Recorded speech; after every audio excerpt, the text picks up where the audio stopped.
some wood, somebody else with an axe, and somebody else with some trees. And let's figure out how we're going to come together and shelter ourselves. If I'm in a room with no windows, don't tell me it's windy. You and I come together and see if we can figure out how to what? Put something on those windows. That's what this night is all about. This is about covering ourselves, protecting ourselves, doing what every other race in this country does. They protect themselves. They circle the wagons. Not to the detriment of anyone else, but to the success and hope and the future of our loved ones, our children, our babies. We're going to talk a little bit about that. I want you to imagine, if you will, this is what happened to us as a people. I want you to imagine a bus going down the road. And this bus has every race on earth on board. I mean, they're all in there. Asians, Germans, every human being is on. English, Persians, they're all on the bus, except the African. The African is not on the bus because the African is the oldest, and we have gone beyond the public transportation phase of our development. So we got our own ride.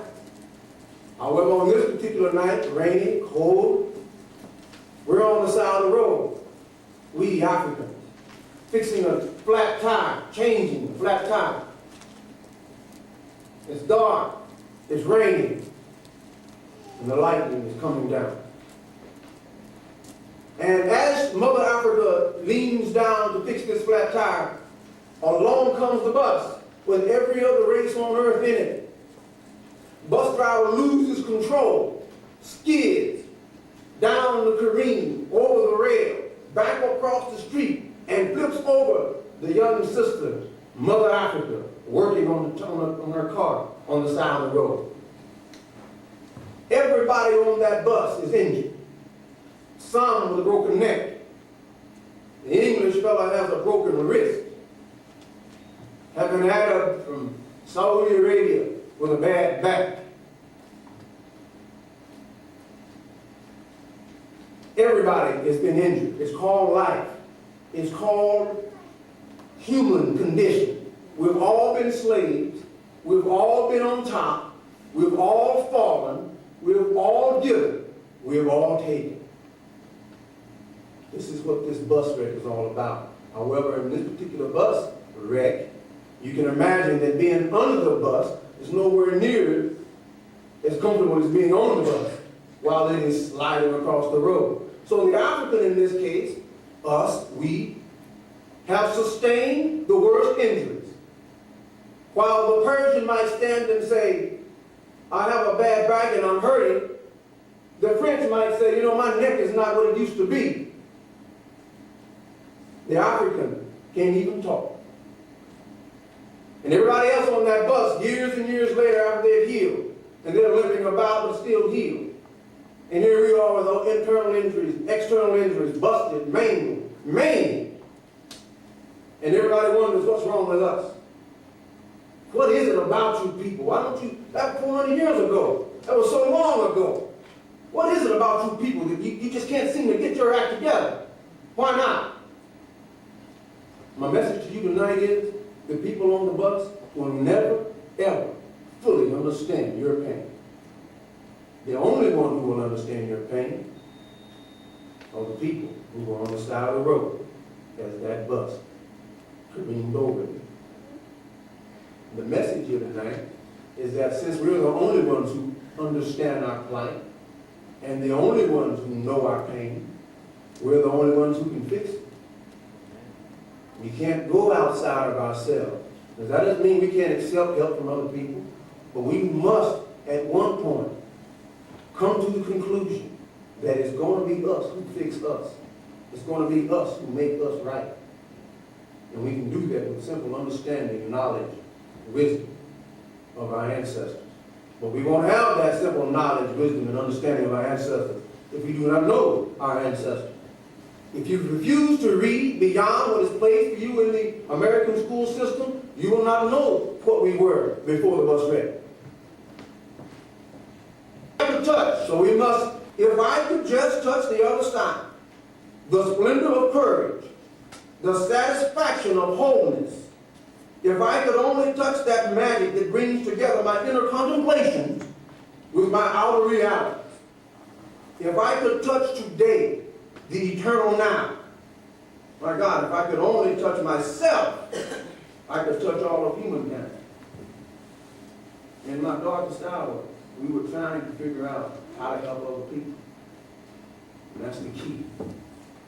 No matter how bad things are for you, no matter how low you are, there's always somebody in a situation worse than yours. There's always somebody who needs your help right now, right here, today.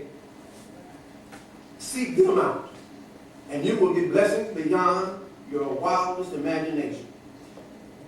The first chapter is farewell to slavery. My people were enslaved, and now I stand free, a testament to their courage, strength, and determination.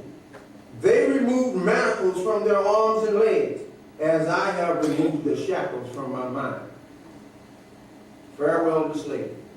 Basically, this chapter is about the attempt of a young black man, myself, to leave behind the shackles that were placed on me. What is it going to take for me to start calling my brother and seeing my brother as nigga? All right. What's it going to take for me to respect my black women? Where did I lose respect? How did that happen? What part of the plantation is still left inside of me? Don't understand that until we do what? We go back home. And sometimes going back home is on Mr. Charlie's plantation. Because those were the seeds that many of us sprang from. We don't like to talk about this, but we must return. Not for the sake of getting angry, but for the sake of finding a way to heal who we are. You don't know where to scratch until you know where it's itching. You don't know where the pain is until you know the source of that pain. And then you can do something about that source of the pain. What is it about me that I don't like dark-skinned black folk? All right. What is it about me that I just got a problem in nappy head? Where did that come from? How did we do that? Who did it? When? If we are indeed the first humans on earth, that means that nappy was the first thing here. When, how did we get to the point where nappy was no longer good enough for God? I'm not talking about you, I'm talking about me. This is what I had to go through. This is my journey, my trip, my problem, my dilemma. But we need to look at this thing. Why do we do the things we do?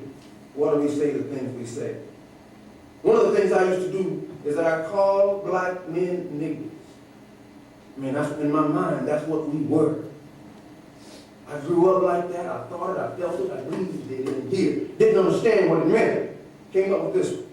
No, not a nigga. No, not a nigga. After these many years, no person has yet risen to divulge you, no, not a nigga. No, not second class, no, not dumb, not slow of thought, not inborn inferior, not less than whole, no, not a nigga. Not of less value, not unholy, not on the downside, not under, not on the bottom, no, not a nigga. Slave you are no more, yet you have not been told, so nigga you think. Kill yourself you will, harm yourself you will, curse yourself you will, for you bleed of nigga, you know not more than that. Poverty claims you, confusion engulfs your idle intellect, misery permeates your unclean soul. For you bleed nigga exist, you know not otherwise. No, you know not yourself. You know not your mother or father or your sons and daughters. For nigga they are not, except in your chattel-laced contemplation. No, not nigga. Not in your God's eye. Once I started looking at myself differently, and I came to the conclusion that God never, ever made a nigga. All right. Ever. They were made on the plantation. And if I am to live free, I must choose to leave the plantation. Here. And then I be free. Like the brother from the Almas says, leave us free. We can't get there until we go there ourselves. It won't happen until we make it happen. Chapter 2, War with the Lions. I hear the mighty roars of the great ones. Their mighty declarations reach up from the past and present, bestowing powerful nuggets of wisdom and knowledge. My place is with the lions. What does that mean? That simply means that as you go back and rediscover who you are, look for the joy, look for the power, the glory of what your people did, what your people accomplished, even if it's on the plantation. Because the truth of the matter is, no other human on earth could have put up with what we put up with for as long as we did. The fact that we're sitting here is testament to the fact that we are truly, truly powerful. 256 years of slavery, 100 years of Jim Crow, 40 years, not quite, of freedom. It's going to take us a while to come around the corner, but we're getting there.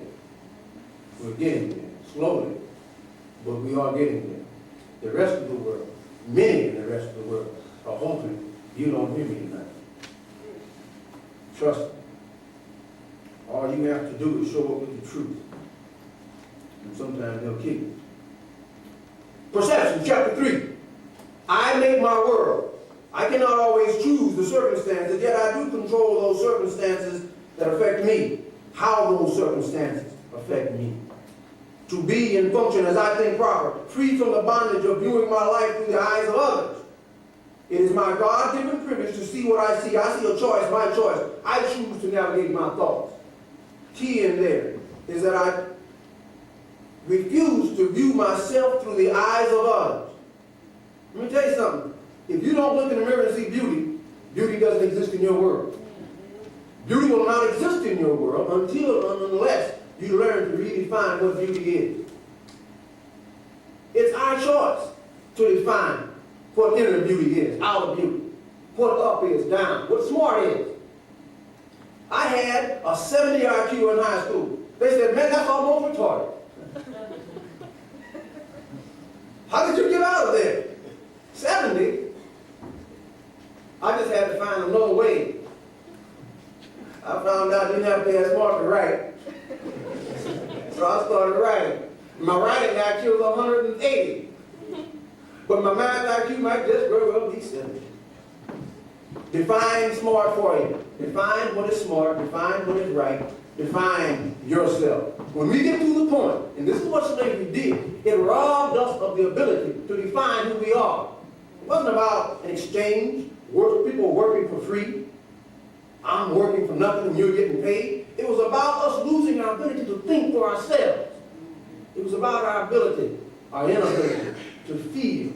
We were cut off from our hearts to protect ourselves from the sting of the lash and the pain and the degradation. That's how we dealt with it. I'm married to Bunta. Master Charlie comes and takes her that night. She's in there. What am I doing? There's nothing I can do but what? Go around on the other side of the shack and start laughing and talking with the other brothers who the masters already had, whose wives they already had. This is when we started making fun of each other. I see young brothers today playing the dozens, laughing, talking. Yeah, you this, yeah, you this, that. That started on the plantation. That's how we didn't have cocaine, we didn't have crack. We had to have something to alleviate the pain. The human condition is such that we must laugh.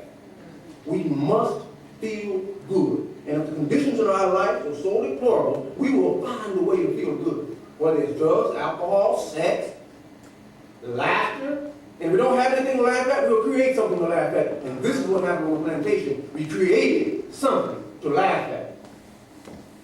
It worked then because it kept us somewhat whole in order for us to get from point A to point B. The point is, we are in a new day, a new world. Now we need new remedies. Now we need to throw our arms around one another. That's a good way to go, brother. All right. All right, young sister. Good job, young sister. That's right. I make it a point. Every time I'm around young black folk, or young people in general, not just black folk, I make it a point to make sure I give a compliment. How you doing? You look good today. What you thinking today? You read any books today? Good job. There you go. It's a powerful thing. Walking downtown Dallas with another brother, past this young thug. I mean, he was all thugged out too. Thug on top of thug. And this guy with me, brother, I've been giving him the same stuff all the time. Man, we gotta reach out to our young. We gotta reach out to our ladies. We gotta. Well, we're walking along there and I see this young brother. And I pass him up and I go, hey, young brother, how you doing? And he startled and he just kind of looked at me there. So the brother next to me goes, see, he didn't want to say. I said, no, he was scared. That's the way he showed his fear, because a man, an elder, an older brother, took the time to ask him, how is your day? What's going on with you? You are a human being. Let me give you something. Simple. Simple. We give this to our children on a daily basis. These young brothers and sisters are growing up without it. As a community, we must come together and make sure that in order to come here and speak to you tonight, I have to be in the right frame of mind. I can't do this if I have a fight in a parking lot. I can't do this if a little white girl clicks her clicker and I'm all bent out of shape. I can't do this if I get on the elevator and an old white lady grab her purse. That happened yesterday in Lawton, this morning. In Lawton, as a matter of fact. She was scared to death. In the old days, I used to try to make them feel good about themselves. I just let them sweat now. I just got to stood there on the elevator and breathe kind of hard. Catch on with it. I sound like Darth Vader on that thing. Sometimes I do silly things. But the point is, I did not let it get to me. Otherwise, I can't do what it is I'm trying to do. So you have to ask yourself a question. What is it that you want to do? Do you want to go to school and be an attorney? Do you want to go back to school and be a doctor? Do you want to be a poet? Do you want to be loved? Do you want to be happy? Then what are you doing to put yourself in a frame of mind to be happy, to be loved? Put yourself there. Take yourself there. You can't stand on the sideline and wait on somebody to come and get us and say, over here, because chances are it might not happen. This message tonight is about you empowering yourself. You can do whatever it is you believe you can do. You can go whatever it is you believe you can go. There is nothing hard about living in America today that compares to what living hard in America was 300 years ago. When I hear young brothers say, things ain't changed, brother, you do our ancestors a disservice to say that a little old white lady grabbing her purse on an elevator is the same as getting kicked from one end of the cotton patch to the other. Facing the lash all day, or standing and watching your 5-year-old daughter get sold. Don't tell me things haven't changed. You do them a disservice when you do stuff. If you're going to do things to hurt yourself and you can't get up after you fall. They listen to that. I'm telling you, they listen to it. It's incredible. We've gotten afraid of our own babies. Walk up to them, talk to them, correct them. They will follow. And once you do that community, you got to get back involved in the schools. In the old days, there was a triangle. At the top of that triangle was the child. Then you had the family.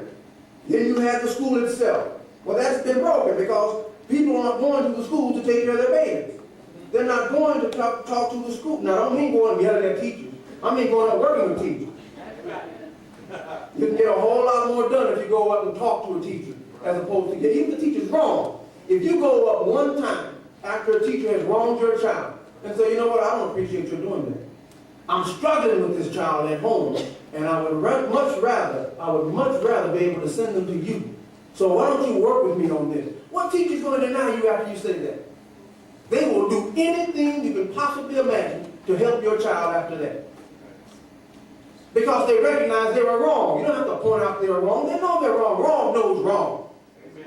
Help them help themselves. And as they help themselves, they will help your babies. Right. In the schools, go back to the schools. And then the last and certainly not least, let's form some think tanks. Now, as I sit in this room here tonight, I see gray matter just oozing all over the place. All right. Dripping all out on these hardwood floors. There's a lot of smarts in this room. There are a lot of intelligent people. I would venture to say that God didn't make no joke, and everybody in here is smart as something. All right. What would happen? What would happen if you and I decided that we're going to get together once a month, and we're going to give one of you 45 minutes to get up and talk about something. Did you know? I don't care how to paint your toenail. Rest of you suffer through 45 minutes of toenail polish. And then critique her. And the next week we did the same thing, and the next week we did the same thing, and the next week we did the same thing.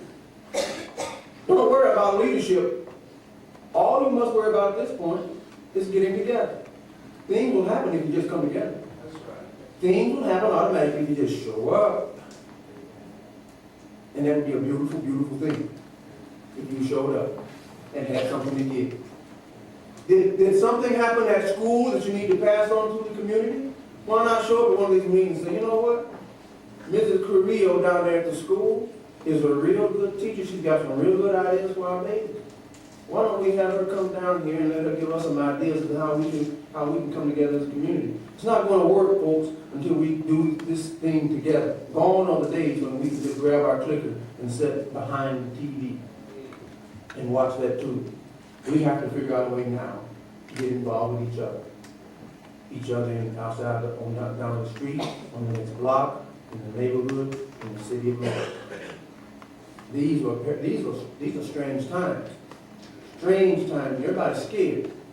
And we need to circle these wagons. We can come together, circle these wagons. African ancestors used to say, you bring goodness, I bring goodness. And together, we bring goodness. And the last thing I want to say is I want to take you back to Kunta Kinte. And I was with Brother Ethan's daughter today, 7 months old, precious, a jewel, and I'm holding it. And I whispered in her ear what Kunta Kinte whispered. And kiss his ear. Those of you who remember that he took his baby and he held her up to the free air. He said, behold, the only thing greater than yourself. Now, was he telling her to start bragging on herself? He was telling her that there's nothing wrong with you.